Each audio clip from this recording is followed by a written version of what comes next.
Hello everyone, আজি উপস্থিত আছো মৰিগাঁৱত। আজি মোৰ প্ৰথম লোকেশ্যনৰ কইনা ৰাজশ্ৰী আৰু ৰাজশ্ৰীৰ লগত মই একেলগে মৰিগাঁৱত মই LLB কৰি থকাৰ আগত মহিলা মডেল স্কুলত আমি একেলগে শিক্ষকতা কৰি আছিলোঁ।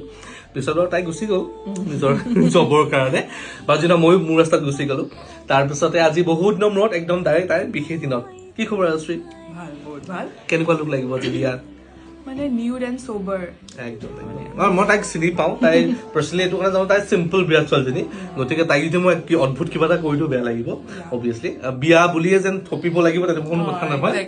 তোমাৰ স্কিন টোনৰ মিলাই তোমাক ধুনীয়াকৈ মই সোবাৰ দুটা দিম, হ'ব? ফাইনেলটো চাম, পিছত কথা পাতিম। আজিৰ কইনাৰ ফাইনেল লুক। হেল্ল' কইনা, কি খবৰ? কেনেকুৱা লাগিছে? নাই, ধুনীয়া লাগিছে, হয়নে? ভাল লাগিছে। অ'কে, মানে এক্সপেক্টেড বুলি নকওঁ, মই বহুত ভয় খাই আছিলোঁ মানে কেনেকুৱা হ'ব। অ'কে, মানে যেনেকুৱা বিচাৰিছিলোঁ তেনেকুৱাই দিছা তুমি। থেংক ইউ, মষ্ট ৱেলকাম, মাই প্লেজাৰ। আৰু তোমালৈ যুগ্ম জীৱনৰ শুভেচ্ছা জ্ঞাপন কৰিছোঁ। Thank U. এবাৰ কমপ্লিট দেখাইছোঁ, ঘূৰি দিয়া, স্পীডকৈ ঘূৰি দিয়া, স্মাইল, আইচটো ক্ল'জ কৰি দিয়া। Thank U.